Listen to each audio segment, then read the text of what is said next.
Menos unos 10 minutos tardarán en arrancar en esa comparecencia. Está con nosotros Arcadio García Montoro, abogado especialista en el sector público. Bienvenido, buenos días. Muchas gracias, José Antonio. Buscamos sobre todo en este espacio intentar abrir la puerta al negocio en el sector público, que como ven, sobre todo con las ayudas que están llegando europeas, pero no solo europeas, sino en todo el mundo, están configurando una oportunidad de negocio importante. ¿Es así, Arcadio? Sin duda alguna. Es decir, el interés público, el interés general, cada vez más tiene importancia y, de hecho, fíjate, los gastos de defensa y, por supuesto, también de sanidad, con lo que hemos vivido en la última pandemia, etcétera, han hecho que se disparen y ese es el camino por el que vamos. Tenemos unas diapositivas para que nos expliques en qué consiste el sector público, cómo acercarnos, una pequeña introducción para que quien hace negocio vea dónde y cómo se puede acercar hacia él. Lo primero, relación compleja entre el gasto público y el crecimiento económico, pero sin duda alguna tenemos que contar con el gasto público para ofrecer mejores oportunidades. Y luego, algunos, claro, desde el punto de vista político pueden pensar que supone un lastre, precisamente, un obstáculo, el gasto público. Eso ya depende de cómo uno piensa. No podemos prescindir del gasto público, eso está claro. Y que en ese entorno hay negocio, claro. Mucho negocio.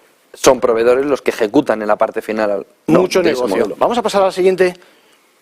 Vamos a pasar a la siguiente diapositiva. Sí, aquí tenéis unas cifras, un poco situamos a España en color rojo, acerca de cómo es el gasto precisamente de la administración central en sector público. Vemos a la derecha del todo algunos países de nuestro entorno, Francia. También Italia, estamos por debajo de ellos, por encima de Alemania, pues eso, lejos de lo que en general supone otros países, tipo Estados Unidos. Vamos a ver cómo, tenemos otra transparencia también, donde... La siguiente diapositiva. A ver si podemos verla. Sí, aquí. Donde las dos partidas fundamentales hoy por hoy son por una parte defensa y por otra parte sanidad. Entonces vemos también el gasto en España, en Alemania, por otra parte en Francia y por supuesto en Italia, países de nuestro entorno. Es un poquito la configuración, educación también, infraestructuras, algo importante sobre todo con los fondos que vienen de Europa. Una pregunta que seguro está haciendo nuestra audiencia ¿es lo mismo acercarse a ese sector público en España que, por ejemplo, en Latinoamérica o en Estados Unidos? Bueno, el sector público es igual de potente generalmente. Lo que pasa es que en España es cierto que existe mucha regulación y a veces doble y triple regulación. Por una parte porque la propia administración exige por safety, por security, es decir, una serie de reglas, y por otra parte porque el control y sobre todo el procedimiento de selección de proveedores es muy estricto. De hecho, Europa... El procedimiento de sanción. De selección, de proveedores. De hecho, Europa, en la reciente visita que nos ha hecho el comité, una de las cosas que dice es que hay mucha burocracia. Y es algo que los proveedores habitualmente dicen. Nos quejamos de que es muy complejo, por mucho que existan, pues esos registros de proveedores y otro tipo de fórmulas para, de alguna forma, acortar el procedimiento, repito, farragoso, para concurrir concursos públicos, procedimientos negociados, etcétera, etcétera. ¿Eso significa que en Estados Unidos y Latinoamérica es más fácil concurrir o habrá diferente? Es más fácil y es diferente. Sobre todo aquí que el procedimiento todavía no está tan informatizado, todavía no está... Y sobre todo también hay un problema añadido y es cómo España está dividido en las 17 más 1 comunidades autónomas. Es decir, eso hace el sistema todavía mucho más complejo. ¿Vemos más diapositivas? Sí. ¿Nos cuentas más cómo acercarnos al sector público? Bueno, me gustaría pasar, por ejemplo, vamos a una donde se ve, donde hacemos referencia, sí, a la siguiente. Aquí se ve, por ejemplo, los datos. Aquí está, por ejemplo, a partir del año 2020, para darnos una idea de las dimensiones, a partir del 2020 el sector público supera al sector privado en España. Eso nos da una idea de la magnitud y de cómo, como proveedores, tenemos que afrontar precisamente esa tarea como una tarea primordial. Sin hablar de empleo público, etcétera. Nos estaríamos dejando la mitad de las opciones de negocio, claro. Un poquito más de la mitad.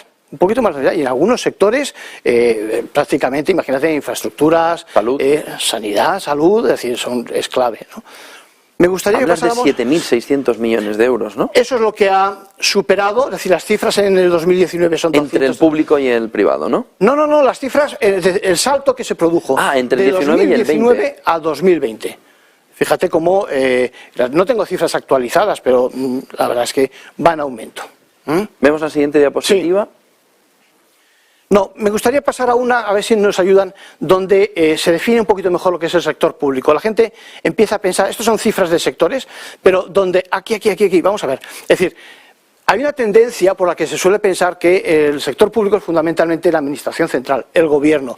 Eso no es así. Evidentemente, el sector público lo compone, por una parte, comunidades autónomas, por otra parte, ayuntamientos, la administración local y también el gobierno central. Pero, ojo, con los organismos autónomos, con las entidades públicas empresariales, consorcios, sociedades mercantiles, fundaciones. Ahí metemos mucho de nuestra economía. Imagínate, pues, por ejemplo, universidades.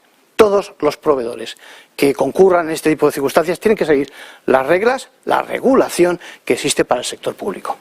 ¿Qué más detalles tenemos que tener en cuenta en este acercamiento inicial? Sí, me gustaría que viéramos el informe que nos acaba de emitir.